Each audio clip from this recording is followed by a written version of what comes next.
Hello there, guys, gals, and non-binary pals, all of whom are loved and welcomed in this space. And welcome to the final episode, the first season of the Bad Betches, the only Bad Batches-focused discussion show hosted by the Imperial Senate Podcast. I'm your host, Charlie Ashby, and joining me, as always, are my beloved co-hosts, Claire Stribling and Nicky Kumar. What's up? Oh, hi. How's it going? It's going. Going. Yeah, not too bad. Not too bad. A happy Indian Independence Day to anyone observing. Woo. Absolutely. Woo. Actually, I should be shut up. Oh, yeah, don't worry. 2 out of 3 of my identifying nationalities were colonies of the third, so that's always fun. Oh no. Awkward family dinners. Ain't the world weird? How was your week been? Pretty good. It happened at least. I'll take that much. It came and went. Yeah. Went to things and stuff. Yeah, it was pretty good. Can't complain. I'll tell you what, the week ahead, substantially worse because there's no Star Wars to watch. Yeah. We gotta wait a little while. I guess Visions is coming soon, but When it's gonna be different. Do we know that release date yet? I think it's out there somewhere. I don't remember though. I'm gonna be Jones in here real soon. Yeah. For new Star Wars content. So. September 22nd. There we go. September 22nd. Okay, so I don't have to wait that long. And I believe it all lands at once. Oh God. So there's no weekly thing with it. Oh, that's stressful. As like thinking about reviewing this. That is very stressful. I don't even know if it's like worth reviewing. Like, yeah, like or we could just do like one episode on all of them. Like, yeah. Because it's a very different sort of kettle of fish than the rest of the Disney Plus stuff. Yeah. But yeah, it'll be fun to watch for sure. I'm sure the discourse will be very much exciting to. Oh yeah, I'm sure people will definitely handle it all very healthily. I can't wait. Oh yeah, Matthew makes a good point. We've got the gallery. Oh yeah, that's gonna be a lot of fun. Oh, that's gonna be really fun. 10 days. Wow, yeah, not too bad. We can make it. We can make it. Stay on target. Well, yeah, it felt really weird actually this week, just building up to this finale, but also in a nice way. Like, it's interesting because it gives me those good old Clone Wars Rebels vibes of, yes, you're building up, but at least you know that there's more to come in the future, and you feel like you earn the next episode. Yeah, for sure. And then, yeah, with seasons, you feel like you earn the next season. It's like a nice build up, and we don't have to worry. We don't have to like build up to the finale and worry about whether there'll be a season 2 or where the stories will continue. It just gives you that chance to just absorb the storytelling, and I feel like we had a lot of fun. Yeah. With this particular episode. So yeah, should we just dive into it? Yeah, let's do it. Perfect. Yes, please. If you haven't watched the Bad Betches before, what we do is we go through the episode in certain points, and we have like certain topics. We try to go chronologically. We don't necessarily hold ourselves to that. We can always jump around and discuss certain bits and pieces, but we try to go in order. We're gonna ask us any question. We're going to answer them as much as we can. We're going to have a little breaks in between each topic to answer those questions. If you want us to answer those questions immediately, we do have super chats enabled. So if you really want our attention, you have to throw some money at our faces. Oh, man. We care only about one thing: money. But yeah, we'll get to those questions. So don't feel like we're ignoring you. We will get to them at some point. But yeah, We'll take breaks. We'll get to you. Don't worry. Be patient, Padawans. Yeah, patience. Use the Force. Think. Well, let's start off where we were left last week, with Kamino being pummeled by some Imperial Venators. Oh yeah. And we start off with surviving the wreckage. Now, if last week ended off on a sour note, this week began on even more of a sour note. Because it just hurt seeing that to focus Yeah. and get destroyed like that. Yeah. I think just right off the bat, I was so impressed with this episode. Sort of, I guess like restraint is kind of the word. Like it didn't, because I know a lot of people were like, "Oh, who's gonna show up?" And like it's not about that, you know. It almost felt very. It like to me it felt very Dunkirk. It was Star Wars Dunkirk, not only because everyone got really wet, but but it was the claustrophobia of it, and then also the key was survive. Like there were no stormtroopers chasing after them. There was no no bad guy necessarily. It was just get out and live, and we'll work after that. So I thought it was really cool to it was like being just so focused on the characters that it didn't like feel the need to be this bombastic explosion of stuff, and that was just sort of the vibe of that opening, and sort of the first chunk was just everything sort of falling apart around them. And yeah, it was a lot. It was just like the way episode 15 ended. Like it was just still a lot to watch Kamino die. Yeah, it really was. It's, I talked about this a little bit on Force Connect on Friday night. That we had a little heated, I guess heated isn't quite the right word. We had some debate going on as to how we felt about this finale. And I am firmly team finale on this one. I really, really loved the way that they ended this season. They didn't have to you don't need cameos. You don't need all these other things.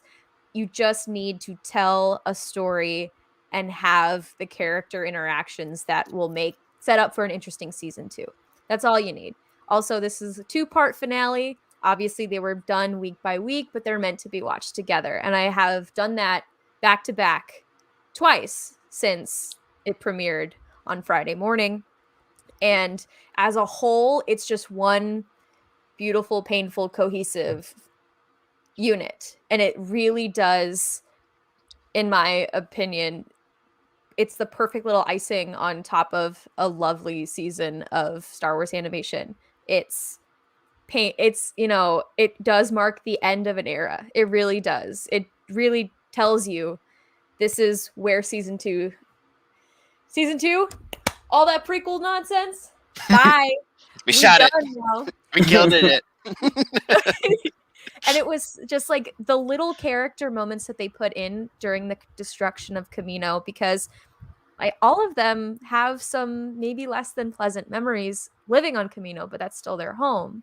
And watching the way that Omega and Wrecker watched the flooding of the chambers with all of the little incubator pods, and just realizing that this is the end of their kind. They are the last of their kind, and they're a dying breed, and Kamino is dying, and eventually the clones will run out because there's not going to be any more because Kamino's gone.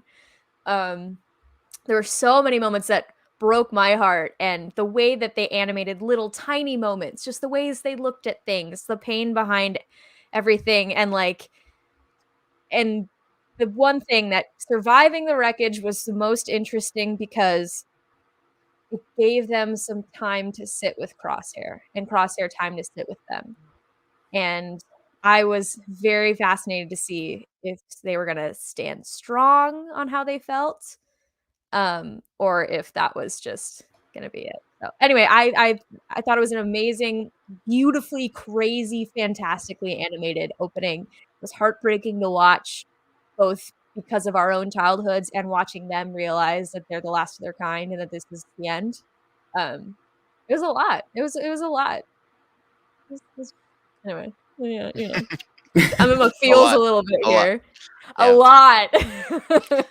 Yeah, for me, I saw some people sort of talking about, like you said, Nicky, the idea of there not being like a returning character or something, like a bigger moment where some character returns, or a story beat or something. And I just want to slap them and go, theme. Like, this episode is dripping in thematic, emotional beats. The whole storyline just hit me so hard. Like, and people saying, "Oh, I'm kind of surprised that no one died." Like, the clones died. The clone project died. Kamino died. The end of an era collapsed. Yeah. Like, this was fundamentally the big nail in the coffin of the Jango Fett cloning program, and that's sad. And like It's you said, almost Claire, like, or, No more yeah, brothers. sorry. like these are like ghosts now. Like the Bad Batch are kind of like they're part of a bygone era, and that's going to Much be like the interesting. Jedi. Interesting to see with Crosshair next season, because he's kind of having to like he has to work in a system that will be slightly different to what he's been up to recently. I think that's going to be interesting. Yeah, and like the Jedi have had their Order 66. This is the Clone Order 66. Yeah, That's happening, and it's so it's just so sad. It's so sad that this system that they not only the loss of their home and their future, the loss of their purpose, the loss of all of these things, it's really devastating. And because of this, I hope that it put a little doubt in Crosshair's mind. I think it did. I think Omega definitely did, but yeah. Yeah, I think like just the way everything ended with this, it almost felt like in retrospect season 1 was just a huge prologue to like now the wilderness begins. Like now we really don't know what we're doing. And so yeah, it was just such a moment of like finality throughout the whole thing, and then people make their choices, and then it's like, okay, I guess we're off now. Yeah, it was so cool, and then yeah, just so many moments between all the characters, and it's still like the previous episode where there was a lot of push and pull on the roller coaster of what's happening. Are they together? Are they not? What do they think about each other? Yeah, it was just really, man, it was just really good. Like, just a great grasp of character, and then they let them shine. It was really good. Yeah, and I feel like what I love about the show as well is there's these little small moments where sometimes I feel like if people on Twitter wrote the show, it would be like stating the obvious constantly. And there's so many beats where there was like one of my favorite beats in the episode right at the beginning where the clone trooper tells Rampart that the base has been destroyed, and you can tell he's not happy about it. The little that you can hear, like it's hard. He has to choke those words out. It's hard for him to say it. You can hear it in his voice. This show did the small moments better than any other show. Like I've thought that for so long, with just the little like dialogueless things, even a wave Omega gives, like just all these little moments that have built so like just through 16 episodes, and then that clone trooper was something else, because it was like you just felt that resignation, the like, I don't like this, like just trying to hide the pain. Again, like we watch these guys fight for this planet, in the hallways, on the platforms and stuff, and yeah, it's gone. And they're the ones who shot him. Like, it's rough. And previous episodes build on that, because if beforehand we might have been of the assumption that maybe the clones didn't have much feelings, they were like full wired programmed after Order 66, but now we know, like with that big speech early on in the season on Ryloth, we know that some of these clones have doubts, and that one's probably got some doubts of his own. It's like, this is shitty. Like, what are we gonna do? So yeah, I thought it was really awesome to see like that delve into the thematic elements. And yeah, there's just so much in there. There's just so much between all these different characters just talking to each other, and there's a big thematic theme actually I really want to delve into later, which I rewatched an arc of the Clone Wars recently, and I have to say my thoughts have changed, not in terms of quality, but just in terms of viewing, which is really interesting actually. I'm really excited to get into that. But yeah, that whole sequence of like them, Kamino being destroyed, reminded me very much of a mixture of Revenge of the Sith, like the invisible hand crashing. Like, I think we joked last week, like what of them like hanging on and stuff, like Obi-Wan in the elevator, and they pretty much did that. Like it was the sliding down, and also reminded me a lot. This episode reminded me a lot of the Clone Wars finale, where it isn't a big bombastic like destruct. Well, it is like in a sense, but like not in terms of every character's coming in and there's like cameo. Like it's more of a character based. Very limited goals. Yes. Yeah, exactly. Yeah. And it's funny that because like you mentioned Revenge of the Sith, Kiners, like can't compliment the Kiners enough. There were even little like scoring things where they would refer to specific songs from Revenge of the Sith.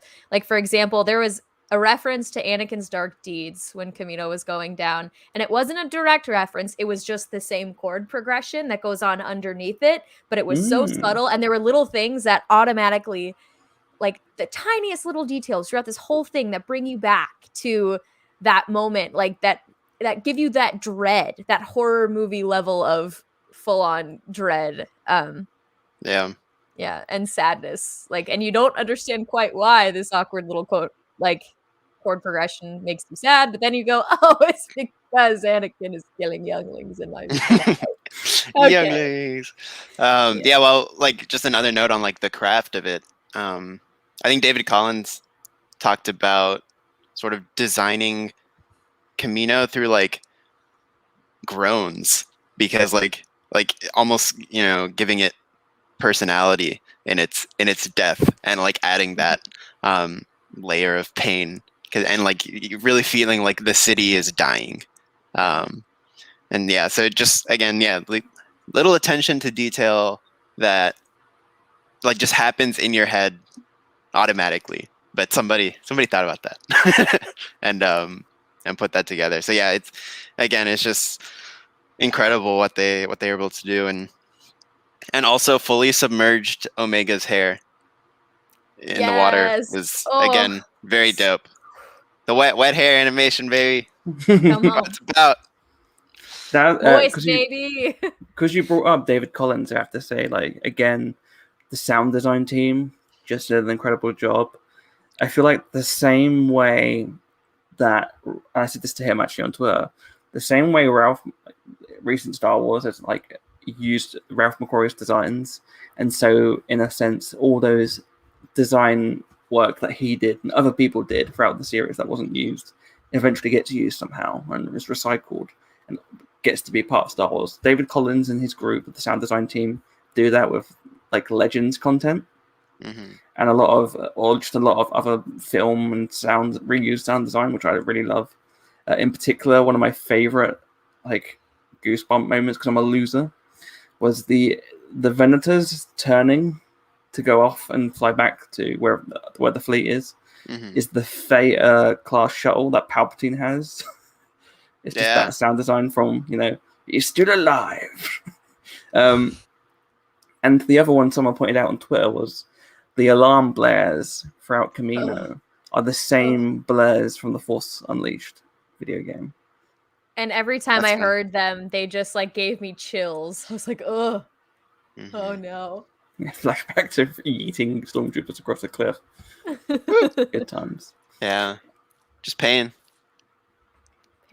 Just so much, heartbreak. I loved seeing all of them work together. That obviously we have to talk about that moment where they're split apart. We have Omega, AZ, and Crosshair. And that little moment of like, they're not going to drown Crosshair, are they? Are they? Are they? Crazy stuff. Like I just think this episode's so interesting because we don't know what to expect. I feel like especially after last week with the inhibitor chip moment, and we still don't even really know what the deal is with that. Exactly. I need answers in season 2. What happened? How'd it come out? Why? Why? And yes, it does matter when it came out, Crosshair, but it still sucks that it's you. It sucks that you're this way naturally, but we get why now. It's okay. You'll come back, baby. I know you will. Actually, I don't. We can get into this later. I think the cross-demption train has never been rolling faster. Like it's still so obvious. It's just gonna take some more time. It will. It's gonna be a long road. Speaking of Crosshair, why don't we just jump into understanding you does not mean that I agree with you. Now that was one of my favorite lines of the series. There's this like beautiful, like, because everyone's like, oh yeah, Tech doesn't have any emotions or he doesn't describe anything, and he just plainly states and solves one of these biggest emotional beats like that. Yep. And I feel like, yeah, great writing. An evergreen quote for so many situations nowadays. It really is. Evergreen. It's one of those ones that it applies to so much. And yeah, just a good character moment. Because it's always fun to get them sort of even bantering with each other. Like that was kind of nice in itself. Because it makes you think of all the times they were on a mission together, and prickly reserved Crosshairs like, Wrecker, what are you doing? He's like, oh, I don't know. And so like it's just fun, kind of a nice throwback to that. But then yeah, tech dropping the knowledge, because that's what it's about. It's about understanding who they are. Like and it's just a good way. It's a good way to sort of process the character. I mean, we can sit here, me as a Crosshair fan, being like, it's the same thing. Understanding you doesn't mean you're right, but I think it's what makes him so compelling, being able to understand him. Because it's like anything, your antagonists like live and die based on the reasons they are that way. And I think you pick apart whatever, and sort of, I think you're always more inclined to be interested when you sort of know more about why they are the way they are. And I think, like, even just another like work, I think like, to me, I think in Falcon and Winter Soldier, I don't know if they did enough to explain why John Walker was the way John Walker was. Like that's the way I felt. And I felt like that didn't help people when it came to understanding him. And there was a lot of like, man, fuck John Walker. I'm like, well, there's probably like a very interesting backstory here. And I don't think that was explored enough. And so, I think the way they, especially in this episode, really tackled the Crosshair questions. And it's like, it's one of those things too where like I still feel like everything we've spent a lot of time on Crosshair last week too, and I feel still everything I said still tracks, and that's why I'm pleased, because it's like every time somebody says, like when Omega sits down and is like, I thought it was the chip, but it's not. Like, that is a challenge. That's not her saying, that's not her like affirming that. That's her being, I know what you're about. What are you going to do about it? And Hunter was like that too. He's like, you can die here or not. I've done my part, but like it's all about you now.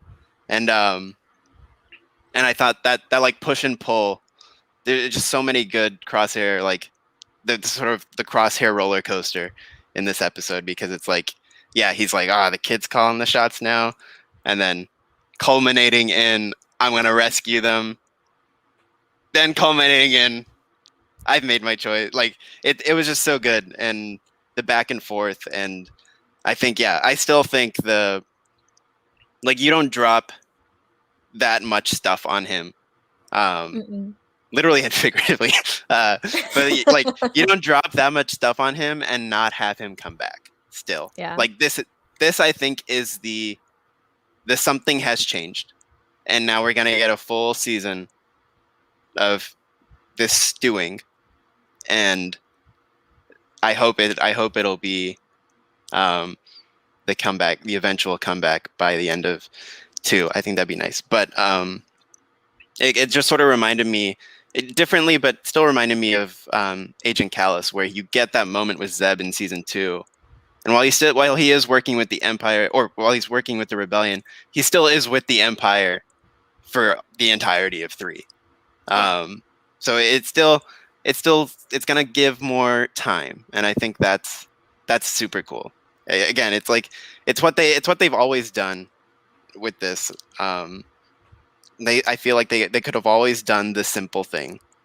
And they could have been like, "Hey, I'm good," or "Hey, I'm bad," and instead they're like, "Nah, let's let this cook a little longer. Let's add some more complexity." I think that's the nice thing. I think it was Tracy Canobio tweeted after the finale. She was like, "Relationships are complicated," and like that's the key. Like this isn't cut and dry. Like it's difficult, and I think, just in Crosshair's mind, it's also like how many of us have stuck with a decision out of spite, right? like we've been told, like we know what's wrong, we know what's right, but I'm like, well, fucking, you're not gonna tell me. And that very much felt like the energy to me at the end. Where it's like I think he knows. I think he's always known. Like that's the thing. Like I don't think he didn't get 2 shits about the Empire's goals. Like it's again like we talked last week. It's like that addiction to purpose, and I think that extends to a lot of clones now, based on the way we've, again, like the Hauser stuff, and like why didn't everyone drop the shields? It's like I think people are. I think like just the clone dilemma is in full swing, because like what do you do? Who am I without this? Without fighting for this? And so I think it's super interesting how it's like he's not ready to admit that yet himself. I think it's also a complicated sense of familial relationship and brotherhood, and the idea of he felt neglected by them. Yeah. And I'm sure in his head, like not only the chip striking and emphasizing the programming, but it probably also emphasized his anxieties and doubts. And we look at Crosshair as this like spot on person who's always like pinpoint accurate. And I think what's interesting is that I guess the clones have a sense of brotherhood just in general, because of the nature of their existence. And the Bad Batch are like that tenfold. Mm-hmm. So when you feel like you're abandoned by them, it's like he almost wanted to fill that hole with the Empire. Yeah. And the goals and the structure. And I think by doing that, that's the reason why he fell down that path. And then he kind of tried to be like, well, I want to bring you guys back on my side. And I think another thing what's interesting is that in this episode, the thing that, like you said, Nicky, will swing back the other way and have him recalibrate those feelings, is that each member individually is earnest and honest and tells him the truth, which is that they do care about him. And like that scene with Rekka, like you said, the scene of Omega where she's like, "This is you." Like it's and like you said, it's not only just them telling him the truth, but it's challenging him to change. Like Omega says, "This is you." Rekka says, "If she came back, we'd let you join us again. We'd welcome you with open arms." Tech does the whole, "We understand you, it's just we don't agree with you." Doesn't mean we like hate you. And I guess Echo doesn't shoot him at the end. Yeah, Echo's got much lower stakes with on that relationship side. But for sure. And it's what was so just rich about that whole relationship is because it's not It's not something you solve. Like, I think again, it's like we could have sat here and solved it in this episode, but we didn't. And I think that's it's very just interesting, like for lack of any other word. Like, it's more interesting to sort of crack the glass and then watch it splinter for season 2, hopefully. But I think yeah, it's coming. Like, it's gonna take more time. I think just from a writing standpoint, like it's gonna be very dissatisfying to do all that and then not work. Like, I think it's almost like just a no. Like, don't do that because it's like baiting the audience too much. And so yeah, I think yeah, it's just gonna be super cool to see what season 2 means for Imperial service, especially. Because he killed all his team. Let's remember that. Yeah. Except for one person. I think one person got off. He killed the rest of his team. Yeah. So, and they already don't like Grandpa. him. They already don't like him. Like, clearly, for all the way up to the very top, they're just like, don't trust the clone. We don't trust the clone. He's like, whatever. Who cares if the clone is wasted in all this destruction? And truly, like, at the end of the day, all of Crosshair's decisions in the previous episode, they did come from a place of caring about the Bad Batch. They came from a place of caring. They came from a place of, I want to save you guys. You guys are making the wrong decision. I want you do this, and I want to save you. And the Bad Batch is doing the exact same thing. Like, you are on the wrong side. We're here to save you. But they just can't agree on who needs to be saved. And it's really like, he's really going to get a rude awakening too, because, they're phasing out the clones. Not the clones that matter, but clearly he's not one of the clones that matter anymore. Not to the Empire. He's not going to come back to a warm welcome. So it's going to be an interesting crisis coming up. That's what I'm interested about as well. Like, you were saying, maybe season 2 could be a long build up. My immediate thought was like, maybe what if like the opener is about that, like Crosshair being neglected by the Empire, and maybe he has to find his own way, else like separately from the Bad Batch.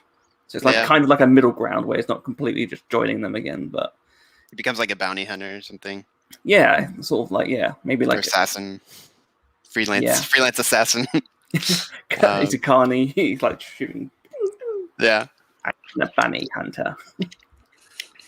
Yeah, it's super fascinating, and and the whole like who's saving who, like, like he's like, come on, I can give you guys purpose again. Don't you guys want purpose? Like, and they're like, no. It's like, don't you want to be free? It's like, and it's like, again, just the great lines. You'll always be a pawn to them. Like, it's always be a number as well. Yeah, and it was just really good, just great stuff. And I think another, like, speaking of the little things, I loved when they had to share the pod, and Hunter being the dad, the teacher, was like, naughty kid, you're coming with me. He's like, you're not leaving my sight. which I thought was great, and then of course ended up in being a heroic moment for Crosshair. Also great for tension, because she's still like, what was Crosshair gonna do? Like, he could have just shot him. But, like, he died on the way up. My bad.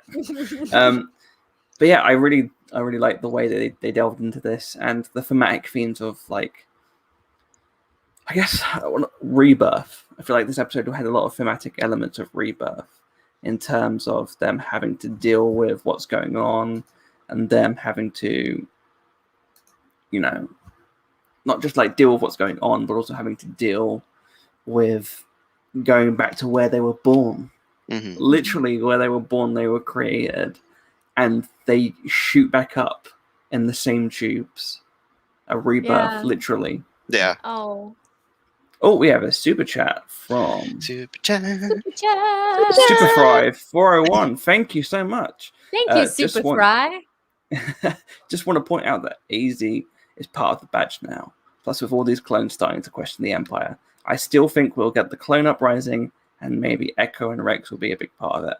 Oh, I hope so too. I really want that. Season 2 is gonna be saucy. Like, there's a lot of stuff on the table, man. A lot of stuff. I think maybe at the end we can get more into like season 2 predictions and whatnot. But yeah, so much. And something extra I love about AZ now being part of the crew, part of the ship, part of the crew. He will be recharged by Gonki. That's exactly what I was like, AZ and Gonki, new BFFs, new droid duo. Oh my god! Gonki's like, I got this. Yeah, okay, yeah. Take some of that power, baby. I don't know why that's my internal Gonki voice, but this is what I want. This is something I want to say. And I'm really glad to before I brought up AZ, because the spiritual part of AZ, not only surviving but becoming part of the batch, hit me really hard this week, because one, I genuinely thought he was gone, and that really hurt. Broke me. I rewatched the Fives arc after the finale, and I weeped even more, because when I watched that arc for so many years, it was such a devastating, overriding negative feeling. Not in the sense of the storytelling, because the storytelling is fantastic, but it's he was so close. Yeah, it was so because it hurts. And now, Five's legacy is so beautiful. Not only did he help save Rex's life, he helped save Ahsoka. He helped AZ, which means AZ is helping the Bad Batch, which means that Fives has helped the Bad Batch, which means he's helping Echo. It means he's helping, and also it means he helped the rebellion.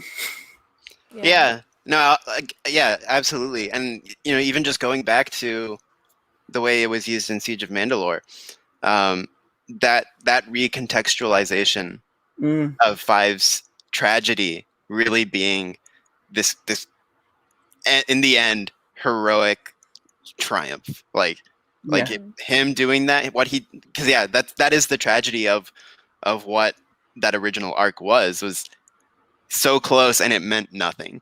And it all still went to hell.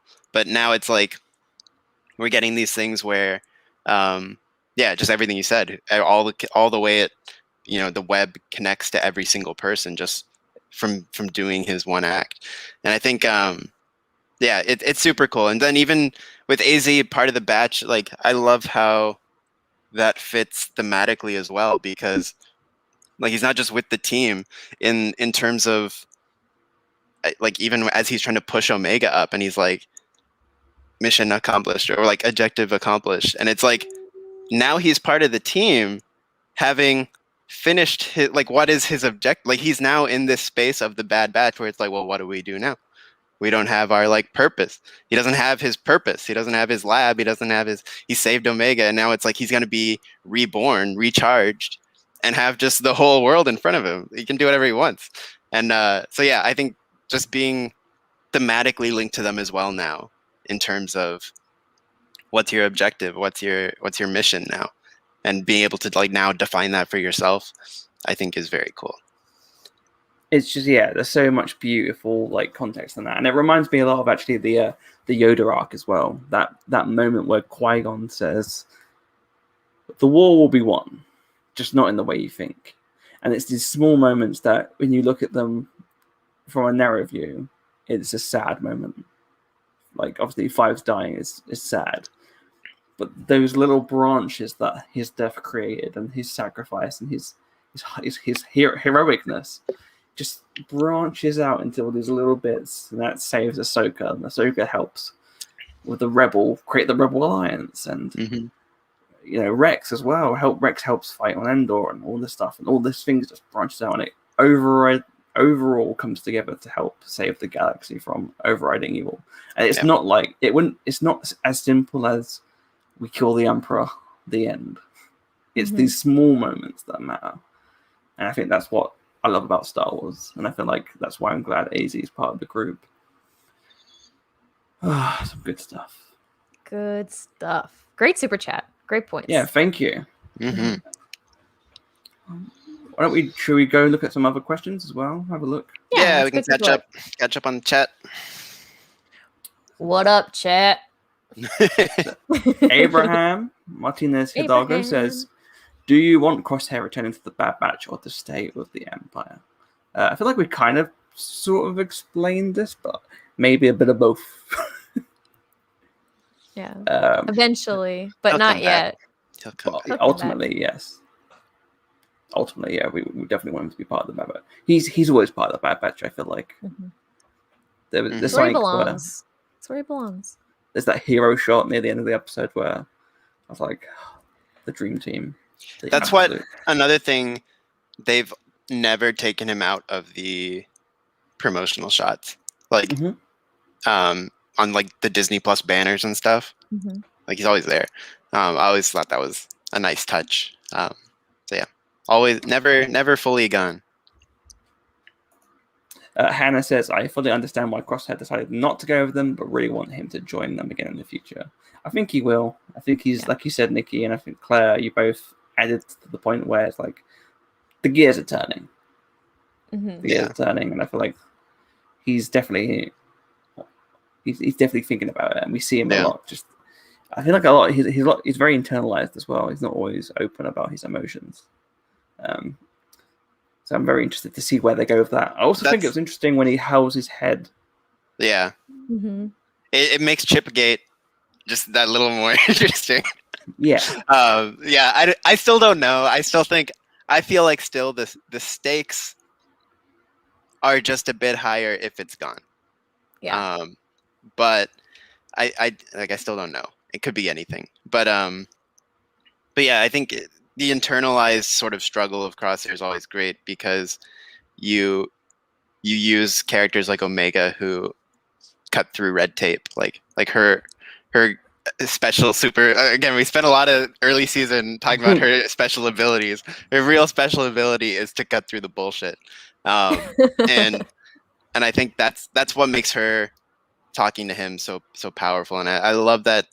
Again, just little one line that unlocks so much story. Just the like, you didn't like it here, did you? And that alone just puts in your head all the reg hate, the reciprocated reg hate, because nobody got along. And then the tests, the tubes, it puts so much in your head, just that one line. And yeah, I think that's like just to get to Hannah's like comment again. It's like, yeah, I think I of course wanted him to sign up and be like, "Woo, let's do this." And it's so much nicer now. I feel again, just that extra layer of we're gonna still test these characters, and because it could have gone either way, plain and simple. It could have been nope, or it could have been yes, and instead they were like, we're gonna bake this lasagna a little longer. Yeah, it's super good. It's great character work. B Nasty 0303 says the sound design was so good. The bombardment and underwater sounds were perfect. Yeah, that strike was just horrible to see, but beautiful to hear. I'm terrified to know how this show will level up technically next season. Like again, like you sit there and watch it, it's like, how does it get better than this? It's like, oh, they'll find a way. They always do. They're just gonna be like projected in our living room eventually. But yeah, it's scary what they're capable of. Yeah, incredible stuff. I thought it was really like you said, you don't know what to expect next season, but I feel like we're going to be in our words because there's going to be some crazy stuff coming up soon. Matthew says, "Where's Rex? Is he safe? Is he all right?" He's busy, man. That's 79s. Oh, yeah, he's drinking. Oh yeah, I'm busy. Can't say Gregor. I'll be back. Yeah. I think that's another just a great look ahead to season 2, what it means for the other clones. I think Rex is he's gonna come back kicking. He's got a part to play coming up. He really does. I'm hoping for some clone dream team reunited, and it feels so good, involving AZ, involving everybody. I'm excited. Well, yeah, he's like a walking clone inhibitor chip remover. Yeah, pretty much. Yeah. Like, hey Cody, guess what? Come to the bar, behind the bar when I show you something. Got a nice Polynesian spa back here. How about that? Could you imagine the storyline of seducing clones in the clone bar and just to go have AZ waiting to go, hello, I'm going to take out your inhibitor chip. I'm going to cut open your head. That really opens up a lot of moral gray area. It's like, AZ, you brought the roofies, right? Like, that's terrifying. Oh, good lord. Terrifying. Stay safe, kids. Just Never leave your drink alone at the bar. We drugged you. Watch clones, with weird motives in public spaces. Don't trust anyone. And I think what's interesting as well about the clones just post this season as well is that we know that nothing good comes of it. Even if it's the good clones. If it's the good clones, we know nothing is good going to come out of it because we know that Wolf, Rex, and Gregor end up alone. And we know for the bad clones, like, everything we see about them in canon is just negative. We got that one clone commander, the captain, in the Lords of the Sith book, who Vader's just like, you old fuck. Just like, get rid of you. Yeah, I mean, for as exciting as the clone dream team sounds, it's like, it's going to end in pain. Yeah, it's rough. It's real rough. The other thing that really hurt was in last week's episode, when we see those little clones, and they're like, what are we going to be able to do? And then if you go and read the Darth Vader book by Charles Soule, the comic, which is set after episode 3 and a few years after as well, you find out the clones that work for the Inquisitorius are the youngest clones to be produced and the last ones. Purge so Trooper Squad. Yay. They're probably slaughtered. You killed that kid multiple times. Great. That's right. All of us did. You, listener, you killed that kid. You yeeted him off a cliff on Kashyyyk. Oh no. So I'm going to be a soldier one day. Not with anything to say about it. I have. Yeah. Rough stuff for the clones, man. Good stuff. We'll go through these last 2 comments.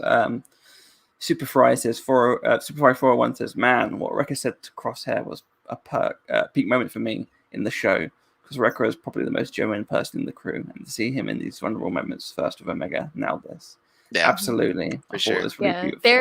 There's no subtext with Wrecker. What you see is what you get. He'll tell you what's on his mind. There's no games there. It's so true that him saying that to Crosshair, it was just so genuine and so just, yeah. He was hurting too. He's trying not to show how much he was hurting, but yeah, what you see is what you get with Wrecker. Sweet boy.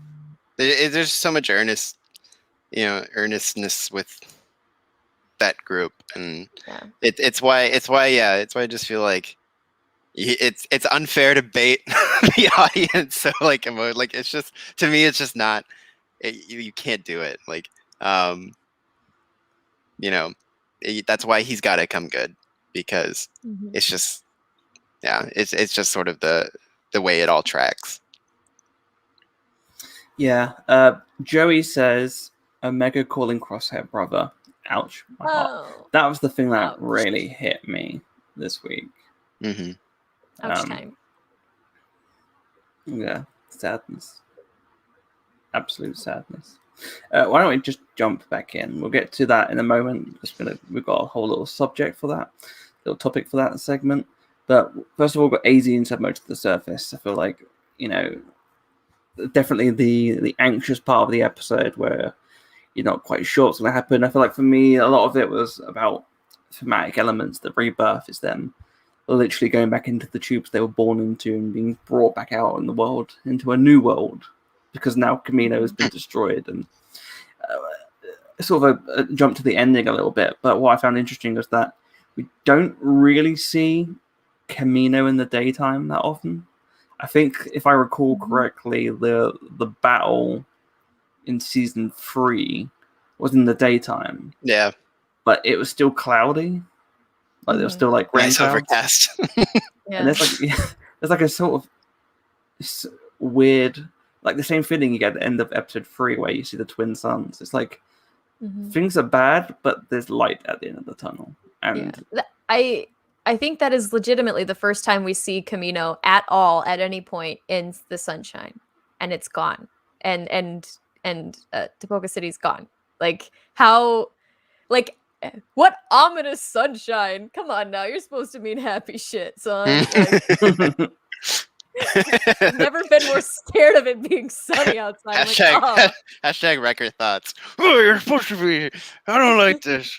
I need the sun to be happy. Oh, it's not raining anymore. But yeah, oh man. Yeah, I just thought it was really interesting that the thematic elements of this episode, and like, yeah, it's a new dawn, to quote a Star Wars book. You know, the whole point of this whole time period is the two overriding themes, which is tragedy and hope, and I feel like this episode summarized both of those very much at the same time. There's darkness out there, but there's also some light. Yeah, this is like tangentially related, but do you think that this whole time the Kaminoans have been manipulating the weather so that it's kind of spooky and nobody really can see what's going on through the cloud coverage and the rain and everyone leaves them alone? No one wants to live on Space Seattle.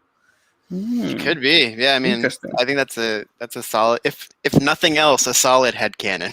Because like, the whole thing is maintaining the secrecy, right?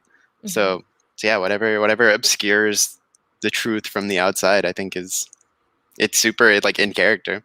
Yeah, can't see it from orbit if it's covered in clouds and hidden.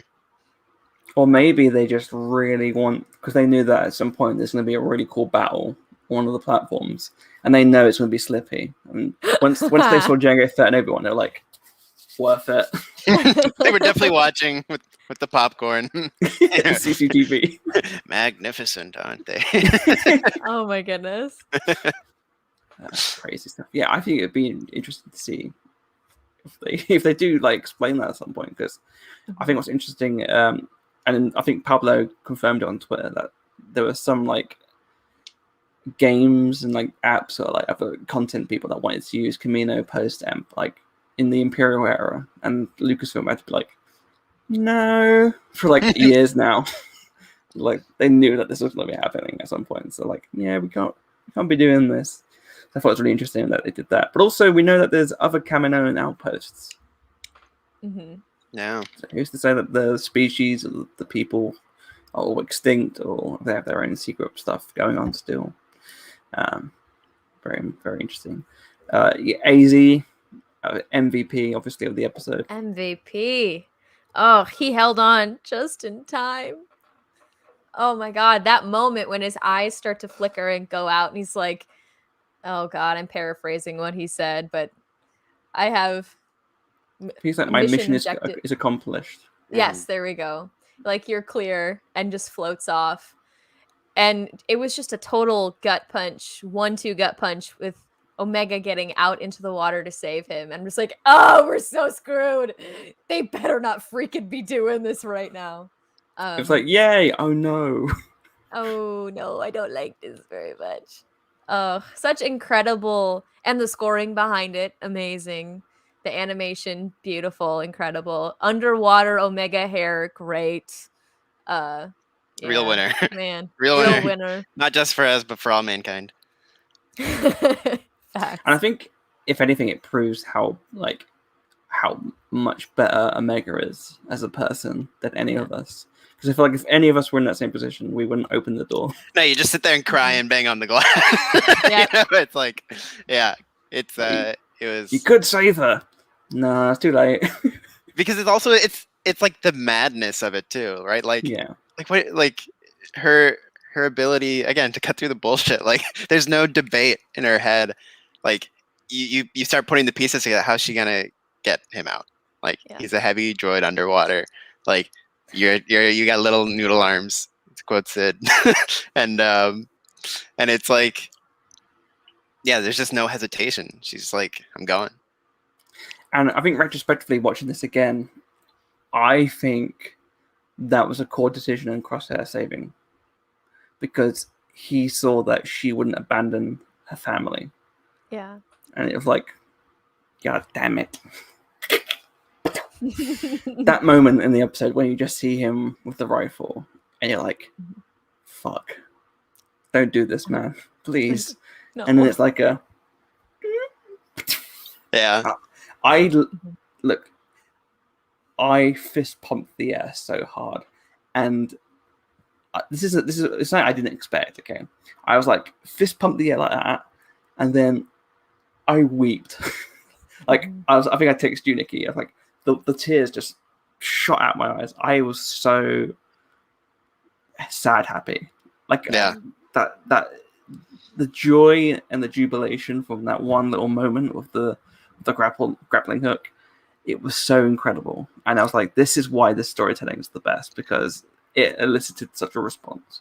Yeah. And I think, like, I hate to sound like an omnipotent fan, but like, as soon as she started sinking, I was like, Crosshair's gonna save them. Like, because this is what happens when you lay the groundwork. Mm-hmm. And like that's what it's all about. Like, it you know, again, it's strength of character, and not even just like, not like as people, but like strength of writing, because like they've set this up, you know, all the doubt, all the poking and prodding, and it's like you just know that moment's coming. And but then like on the other side, it's still exhilarating when the rifle is at Hunter, and then he just nudges to the side. That's why it's so incredible. It's like, yeah, as soon as she started sinking, it's like, okay, Crosshair's gonna save them. How? And then I think about Crosshair too much, so like I remembered he had the grappling shot. Like he used that a few times. So like it's like, okay, maybe he'll do that. But it's like that doesn't negate how meaningful it felt. And again, just epic heroic moments from Omega, AZ, Crosshair, like all happening just smushed together like really quickly. And yeah, I loved that so much. And I also really loved him turning around and everyone's got their guns on him. And like that was just, again, also everybody's so ready for things. Like it was just great. And then the next part I loved, he throws the rifle to Wrecker. Like it's the I'm not a threat right now. Which again, it's just adding layers, baby. That's what it's about. It's so good. Yeah, it was just, and I think to your point as well, obviously you're a big Crosshair fan, so I feel like you've got a lot of faith in him as well. Like I do love Crosshair, but I think it's a strength of the storytelling and the writers that I was kind of like, I don't know where this could go. There's a chance he could shoot Hunter, and I think that's good. Ultimately, my heart leaned towards positive, so I was like, I think he'll save her somehow, but I don't know how. Like I was like, is he gonna jump in? I didn't remember the grappling hook off the top of my head, so I was like, still there's like a conflicting moment. And I think that's why when he did it, it was such that exhilarating moment of like, God damn it, this is great storytelling. And yeah, like the tears literally just like came out of like, oh God, this is so good. No, it's also like when you have, you know, screenwriter training, it's also the unfortunate thing, because it's like you see the pieces better, and like you know what I like. It's like I know what I would do. I think that's just from a personal standpoint why I love this show so much, because there were a lot of moments where I was like, that's what I would do, and then they did it. I was like, hey, there you go, I like this shit. But like it's they did the work. I think that's what's so like great about it, because it's surprising, but it's one of those surprises that once it happens, it's like, oh, that's not surprising at all, you know. And so yeah, no, it was just great. That whole section was amazing. Just perfect character work. Yeah, beautiful stuff of them all. And again, Hunter putting him in the same tube with him where Hunter had his rifle. Like Mhm. again, just little decisions all adding up. Yeah, just good stuff, man. God bless the batch. Well, why don't we jump into our final topic point, which is, of course, you're my brother too. Yeah, that hit me as well. That had me emotionally charged up. I was already gone by that point, obviously, with the grappling hook. So I was kind of just like, this is good stuff. To the point where it was like, is he gonna run onto the shuttle? Yeah. Like you still don't know. Like in those just last few seconds, it's like, And is you this gonna be the see- thing? No, not yet. Nope. And you see Omega every last moment until that door is completely closed, looking Yeah. at him, waiting on him to change his mind, hoping. You can see her put out her little rays, like, come on, change your mind. And it's just so sad when he doesn't, but you can tell that there's something wrong. There's something quite, because he saves her, and then after this, him talking about in his last 2 episodes about being abandoned, about you didn't come back for me. We were a team. But Omega would. I think that he knows that, especially with that final little, in case you haven't realized, with literally everything I've done and everything I've said to you, I care about you. We care about you. Not everyone's going to care about you. I mean, it's actions and words, right? Like even with Crosshair, it's actions and words. He saved her. Like that's the do, right? Like, and I think that's why, again, it's such a cool choice to not make this simple, because it's like you just even from his standpoint, it's like, what's more powerful in this moment, the obvious love and like willingness to forgive from them, or the self-loathing that has sort of dominated his entire, I'll say, post-chip existence. Because it's like everything we talked about with him last week, just that need for purpose, the self-loathing, the being left behind, the sort of pain of, looking at his brothers and being like, it doesn't matter when the chip came out because you never tried anyway. Like that's very powerful emotions. And I think having those be just as equally powerful as, like, we still care about you, like you'll always have a place with us, those still being in conflict is very good. It's just good shit. And it's like when people you love make bad choices or do bad things or believe in things other than you, it's a really hard thing to reconcile a lot of the time. There's still the love underneath for these people, but there's a space that often can't be breached. And they both have to reconcile that someone they love or a group of people they love, in their point of view, didn't make the right choice, that they're not morally correct thing. They've been wronged by each other. And then there's that hurt of feeling betrayed because of that. It's very, there's so much to dig into next season. I'm excited. And like you said, Nicky, as well, I feel like there's a lot of like the childhood and upbringing and emotional sort of damage, maybe, in terms of the Bad Batch that we don't really get much explored, but it's inferred at. Like you said with Crosshair, and his disdain for the regs. I think what's interesting is like the way he mentions to Omega, it's like, just because you're a clone doesn't mean you're one of them. So I feel like he has a bit of disdain there as well. The idea that they went back for her being a reg and not him being brother. And I think that's interesting as well. Like that whole little, maybe that was part of the reason as well. Like there's a bit of jealousy or maybe hatred in there. Yeah, there's so much that goes into someone like giving up on themselves, and like I think that's almost like where he's at, where it's just like, well, what's the point? Like, just that at least the orders give me something to do, So yeah, no, it's such a good conflict to have set up, and just we're gonna have a season of all kinds of battles, both pew pew battles and big emotional battles. So yeah, it's just like at the end, it's like, what else can you say? Like, it's just fucking good. It's just good shit.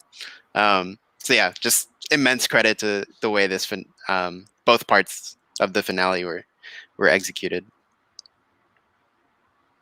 Perfect. Well, I think that's all we have time for in terms of topic discussions. If you want us to answer any more questions, please do get them in as soon as possible. And if you want us to answer it for sure, send us a super chat.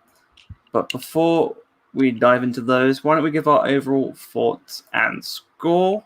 And of course, for the last time this season, we of course can't do this without our good friends, Amiga and Lula.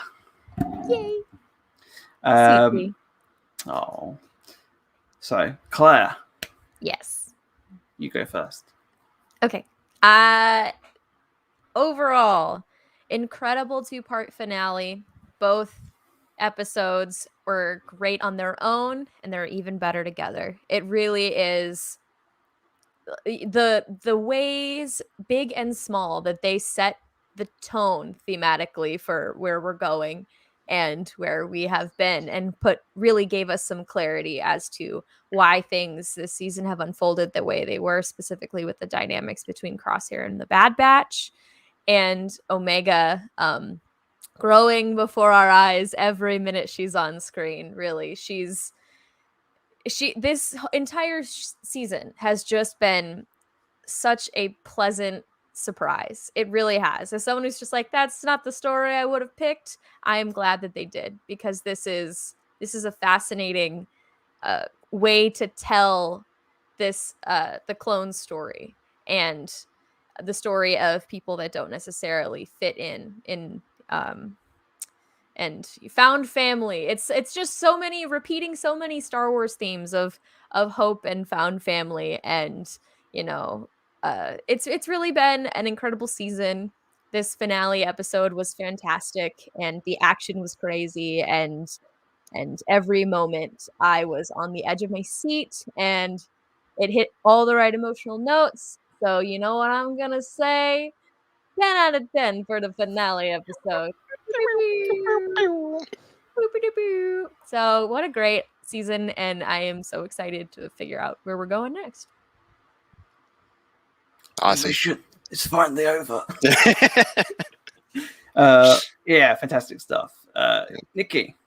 Yeah, I mean, just jumping off that one point about just the show in general, I think it's so Star Wars to the core because of what it deals with, of just the great Star Wars themes, right? Hope, tragedy, redemption, consequence of choice. Like it's just so good. It had it all, and just applied to different people.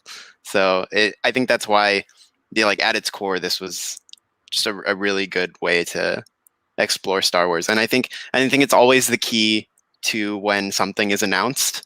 Because I know there's a lot worse than what Claire just said. There's a lot worse of well, this is a waste of time. Why would you do this show? And it's I think my hope for people is that they take more time to not judge off the title, and remember a storyteller has a reason for telling a story, and even if it's whatever, the most obscure thing to any one person, there's a reason this is happening, and it's probably gonna be emotionally resonant. So give it a shot. But yeah, when it comes to the episode, again, we just spent an hour loving on it. So I won't mess around. Get straight to the 10. That's what it is. Absolute killer. And then the season on a whole, just so many great things. I loved pretty much every episode. I found something of value in pretty much every episode.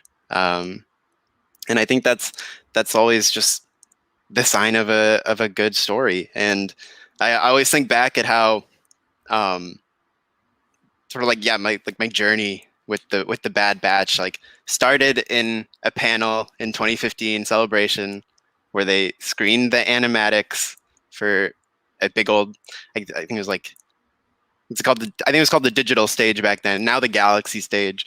So it was like a very nice screen with very nice sound system. And back then, like, Clone Wars was dead, right? Like, this was 2015. We didn't know anything what was going to happen. So, like, in that moment, that felt like a reunion for Clone Wars fans.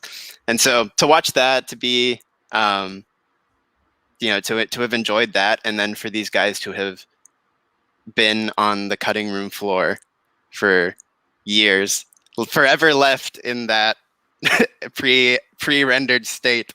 I think now, like, looking where we are now with them headlining the greatest looking show, like, animation has done, I think that's very special for them. They're like the miracle babies of, like, Clone Wars animation. So just such a ride. I loved every second of it.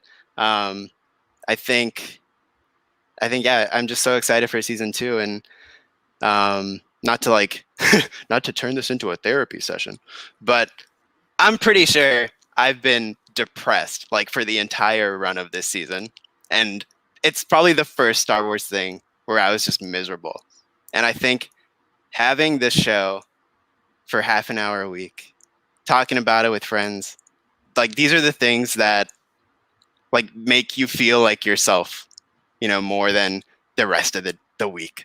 So I think for me, that's why I'll always be very protective of this season in particular, this show, these characters. I think they've given me more than I could have hoped for. So I think that's why this season's just been so good. It's why I slap a 10 every time, because it's just like, how do I rate that connection? Like, I can't. Like, there's no way I could just do that and be like, yeah, well, 6 out of 10. So it's just, yeah, it's why, stories have connection and meaning. So I think it's just been such a good ride to have been on all this stuff. I'm gonna miss the show in its off season, right. But then it's like, you think, when's the next trailer for season 2? Like, it's gonna be fire. If Celebration goes ahead nice and smoothly, we'll get the panel. And so, yeah, just exciting times, man. Real exciting times. There's so much ground to cover. They planted so many little seeds with Ryloth, with Hauser, the clones, Roland. Let's not forget Roland. Sid and Gregor flipping burgers. So it's like there's so much. Again, what a great expansion on so many levels that this show's done. Absolutely. I have to say, once you brought it up, I cannot wait to see David Collins reintroduce the Bradley Baker like 6 times on the stage. Just list off every character he voices. Hey, and the voice of even better than that. It's like he plays Hunter, D. Bradley Baker. He walks on stage, walks off stage. They go crosshair. Oh man. Yeah, that'll be such a great moment. It's again just one of the many reasons why you hope Celebration will be fine, because it's like, yeah, we deserve to celebrate these stories again in person. Fingers crossed, we can all be there to celebrate and have fun. Fingers crossed. For me, again, I feel like you both summarized it perfectly, so I'm not going to add too much. 10 out of 10 episode for me. Like, watching them together, like you said, Claire, is a brilliant idea, but also I think the same like with Victory and Death, you could watch it separately by itself and it still hits for me. I thought it was a really great episode, like escape episode of sort of you get to focus on these characters. I don't want to hear anyone say there's no character development, because you're wrong. I really loved the thematic, like, I'm a big sucker for thematic elements, and like seeing Kamino be destroyed and all that stuff, and the Venators and the imperialization of everything is just beautiful and just so much fun. So yeah, I really love that. So much good stuff happening this season. I'm very much anxious and excited to see where we go from here. I'm excited to see more proto stuff in season 2. I can't wait to see the first proto TIE fighter. Go to the first Yeah. photo, maybe Snow Trooper or something along those lines. And then all these little things which are like, I'm sure will be an action figure at some point, but I can't wait to. Yeah, it's like when are they gonna hit the official Stormtrooper armor? You know, it's like again the key. They have the model, right? They do. So like, yeah, that's all super exciting. These are like the little exciting things that are so fun about, doing these sort of transitionary periods where even I remember in the prequels when they released the Phase 2 armor, and I was like, oh my god, it's Stormtroopery, right? Like, and like that was just such a moment. And then the Clone Wars did the like Phase 2 prototype where it was like the blend, and now it's like, yeah, now we're really moving into, Empire. Like again, when are they gonna put the first like proper Imperial Star Destroyer in? It's gonna be wild. It's gonna be real wild. And I'm interested. One of the favorite things I like about Rebels, and I hope they do it with this series, is the in-universe like propaganda and the way they like. I love all like the propaganda in Rebels, where you get to see like what the citizens of the galaxy would see. Like you see the advertisements for like fake adverts and propaganda, and I really hope we get to see that in the Bad Batch. Maybe like introducing the new Signer TIE Fighter, like the new new Star Destroyer. I think it'd be really cool to see all that stuff, and I was definitely thinking like in my head maybe it'd be something along the lines of the Clone Rebellion is quashed by the Stormtroopers, and that's their like test, as if they can deal with that. And then once that's done, it's like really sad. It's like they introduce it to the galaxy, like introducing the Imperial Stormtroopers. Join us today. And imagine like Stormtroopers and Death Troopers and all that. Here, when you brought up Signar, I was like, what if their crosshair reassignment is to negotiate the contracts with the big corporations? He's just there in a suit. Anyway, here's the paperwork. I hate this job so much. We own the banks. Man. Beautiful stuff. Before we get to plugging, though, there was a good comment. Yeah. Did you talk about the final scene? Ooh. Yep. Big moves. Big moves, because exact same outfit that Dr. Pershing was wearing. I'm just saying, the Imperial clothing is already up and running, and I am so interested to see where it goes, because I love how everything feels so connected. Everything's so connected. All of the Disney Plus material, it all has to do with each other, and I love it. That's I just need the line amended now to "Secrets only the Sith and Nala Se knew." Yes. But yeah, no, it's so cool. It's so cool. I don't know how much of a plot this is gonna be, or just something cooking, or if it's just a teaser. Like it's super cool. But I do love everybody who watched episode 9 like claiming, or shouting to the sky, make it make sense. And then Mandalorian and Bad Batch are gonna be like, okay, yeah, we'll do that. Challenge accepted. Which I think is so fun and so in character for animated shows. I mean, you think about just how much of the prequel trilogy the Clone Wars filled in, and it's like it's so key. It's so key to understanding these worlds. I think that was always my my biggest like source of exasperation when people either didn't watch the Clone Wars or were like snooty about cartoons, and they're like, oh well, that's just crap. And like, man, you don't know half the way this world functions. Like if you just like casually watch the movie, and you want to like fully understand the story, it's like, man, you're missing so much. So I think it's so in character for the animated world to be really tackling the nitty gritty of what happened where. Yeah, and I think that's what's interesting is like seeing people hate on episode 9, which is what for whatever reason you do you, I guess. But I think what's interesting is that if people are like, see, now they're just trying to like retcon or explain it. I'm like, yeah, that's Star Wars.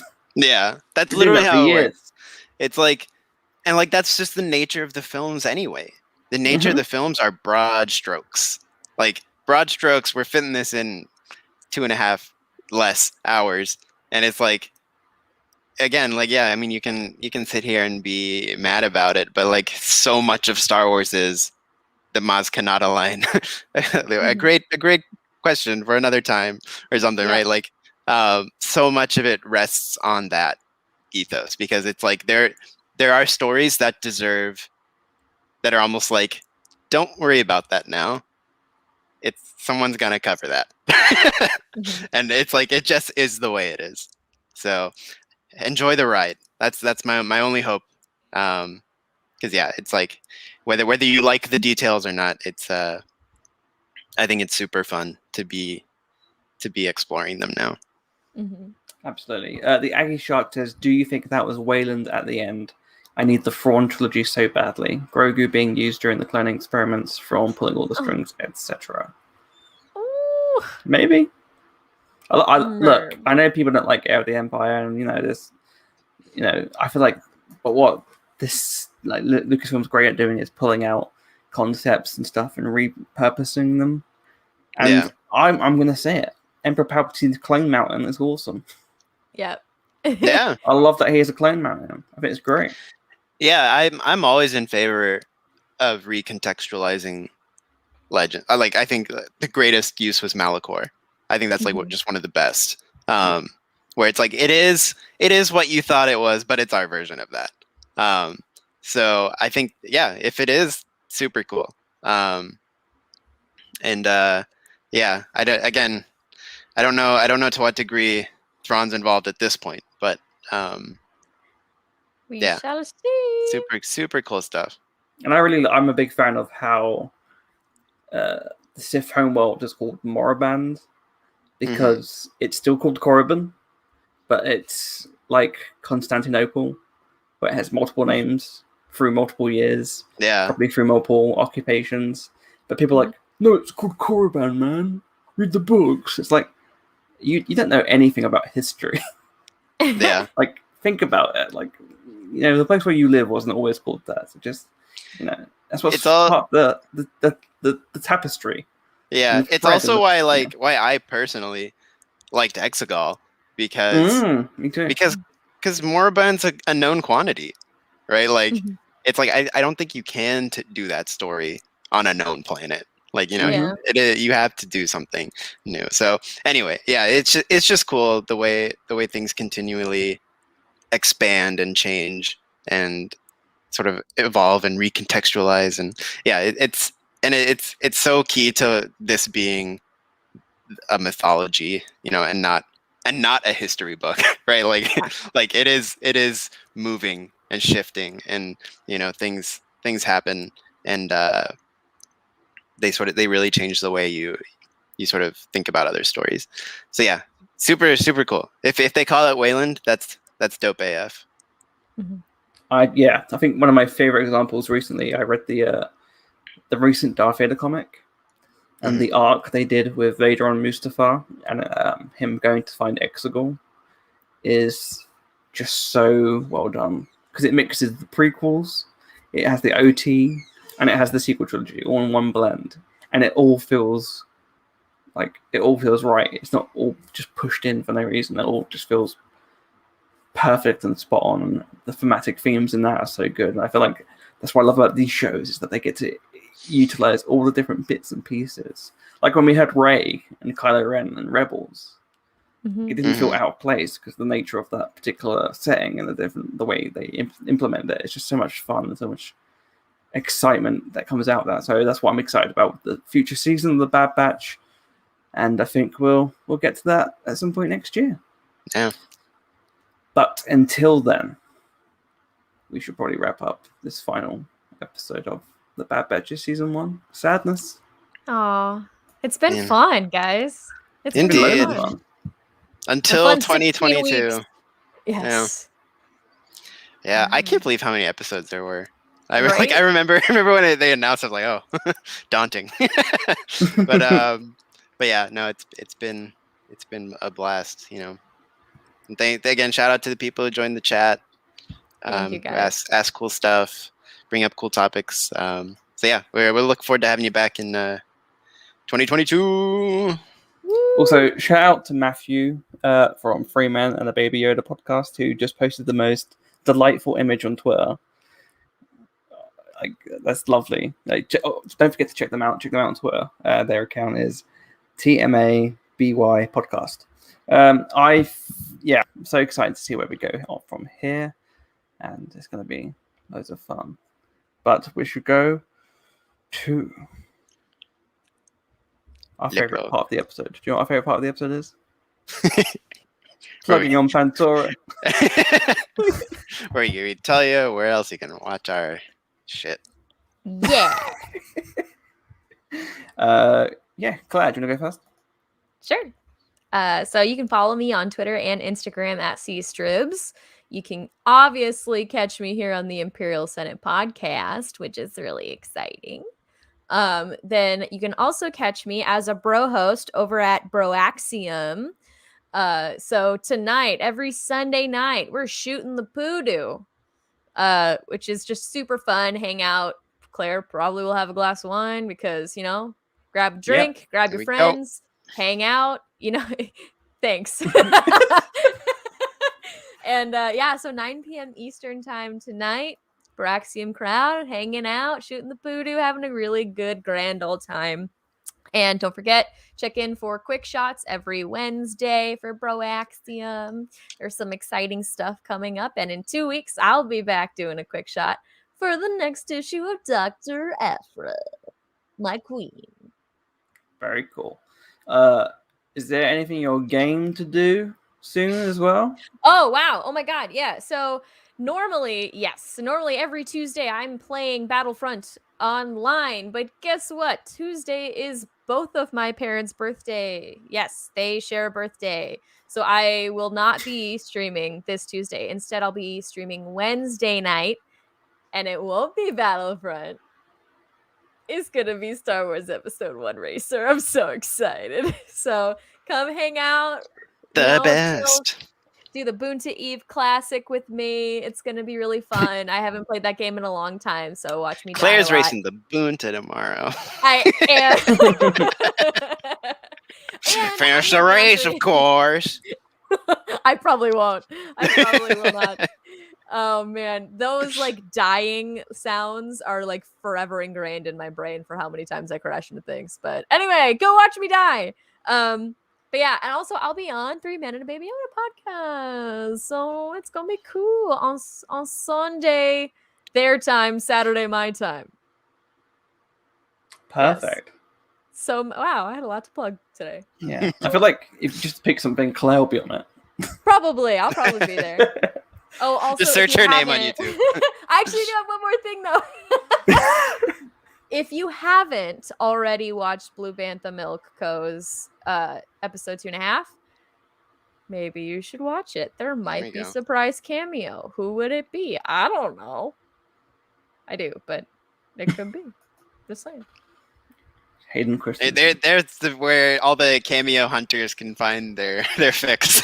Yes, exactly. Exactly. Perfect. Nicky, I feel like you should be on Wednesday night on Claire's stream to do the the sort of load and feed narration. Please do the play-by-play. There we go. Who are you gonna pick to race as? Oh man. Are you gonna mix it up? Race to race? I'm gonna mix it up. I would like to race as Sebulba in my youth, but and Anakin Skywalker. I was pretty boring, but I'm gonna mix it up. I'm gonna see who I like. I'm gonna see what's up. Man. Gasgano. It's a great choice. Oh, the green and white. Oh, Benny Q. Benny Q. No, you got great choices. I do. Yeah, no, that'll be fun. Yes, perfect. Nicky, where can people find and support you?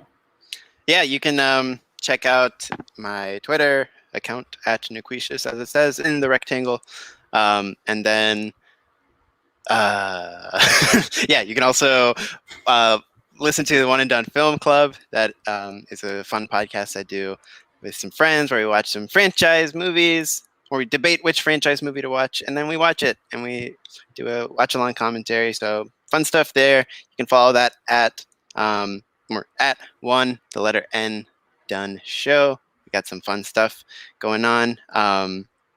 You can also hear me on the upcoming Octo Radio episode that is a sort of Bad Batch season 1 overview. I was kindly invited by Alden Diaz to join some other great people that you may know, and we talk about sort of the whole season in one swoop, and that was a great discussion. So if you want to keep talking about or keep listening and discover things about the Bad Batch still, then that'll be a fun episode.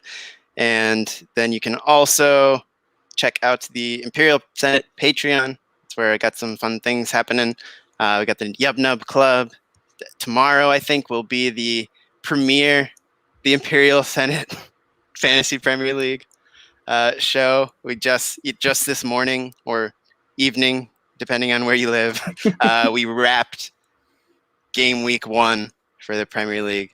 So plenty to go over in there, plenty of points to look at. Excited to see how our league table is looking in one weekend. So if you're a Patreon member or would like to be a Patreon member, you can access all that for $1 a month. So why not stop on by for $1 a month? Hey, hell, the first person to DM me about this, I will Venmo you $5 and give you 5 free months of Imperial Senate Podcast Patreon. First person to DM me. I promise you I will. So I will give you 5 free months of Imperial Senate Patreon. So yeah, come on, check that out. It'll be super cool. And that's basically what I got going on. Perfect. Well, as for me, you can find me on Twitter at CMWASHBY, as you can see here, and on Instagram at CharlieMWAshby. You can support me on Patreon and Ko-fi, the links of which I found in my Twitter bio. And as you can see here, you can find all my stuff. Let me get rid of this banner for a second. There you go. You can see the Linktree link there. And then if you click on it, you can have access to my website, the Imperial Senate Podcast website. My other podcast network, where I do shows such as Ponder Vision with our good friend Ash, and Batman Return with our good friend Auden, and also the Charlie Ashby Show, in which I interview people like Claire and Nicky about creative endeavors. You can also commission work from me if you want some Photoshop artwork. Maybe you just want a Photoshop piece done, or you want an episodic artwork or a podcast artwork logo. I'm here to make it for you. And yeah, find me all over that. And also, I want to say, as we're doing more Patreon content for ISP, of course, Nicky's got a bunch of cool shows coming up. Mm-hmm. I know that I have some sort of shows in development of my own that I'm interested in getting work done on. But also, we brought back a fan favorite. We did another episode of After Dark. Yeah, it was a doozy. It did it. For those that aren't aware, it's a thing that happened. After Dark is the episode of Imperial Senate Podcast where we talk about anything. It doesn't have to be about Star Wars, and it could be as NSFW as possible. And it was very much disgusting. There's a reason that we keep it on the Patreon, because Mom and Dad don't pay. Sorry, Mom and Dad. Yep. If you want to hear us, divulge into vulgarities and talk about our body parts, jump on the Imperial Senate Podcast Discord. Join the Discord as well. Join the Discord. Do that too. For Patreon. Yeah, we've got the Discord. All the links for everything you can find us on is on the description below. But that's all we've got time for this week. Again, I want to say thank you to everyone who's watched this season with us. This has been a fun experiment for us. We did the pre-recorded video for Free Blurgs, but now this is the first time we've done a live show for a whole season. It's been loads of fun, and of course that's all down to you guys watching and giving us some fun questions. So thank you so much. this has been an interesting sort of breakaway. We've kind of had a summer break in sense of we haven't done an audio recorded show for the entirety of summer. So I'm looking forward to jumping back into that. So don't forget to subscribe to us on Apple Podcasts and all the podcasting platforms, and you'll be able to hear more from us there. And we'll be back doing some more YouTube stuff more sooner than you think, right, Claire? Yes, sooner than you think. Stuff is a-coming on the old YouTubes. You will be fed. You will be fed, mighty algorithm. You will. Especially if you like to react to things, right, Claire? If you do like to react to things, if you enjoy reaction videos, if you enjoy weird Star Wars content, if you enjoy a walk down memory lane, I'm just saying your appetite might be quenched. I guess that's fluid, that's liquid, but you get what I'm saying. You'll be satiated soon, my There friends. you go. Absolutely. All right, perfect. Well, yeah, don't forget to check us out there. We'll be back with normal episodes, and we'll be uploading all these Bad Betches episodes onto our audio feed as well, in case you want to catch up with that. An audio retrospective. Absolutely. Right. Thank you, everyone. May the force be with you. See ya. Until next time. We'll meet again. Don't know where, don't know when. But I know some Star Wars content's on the way.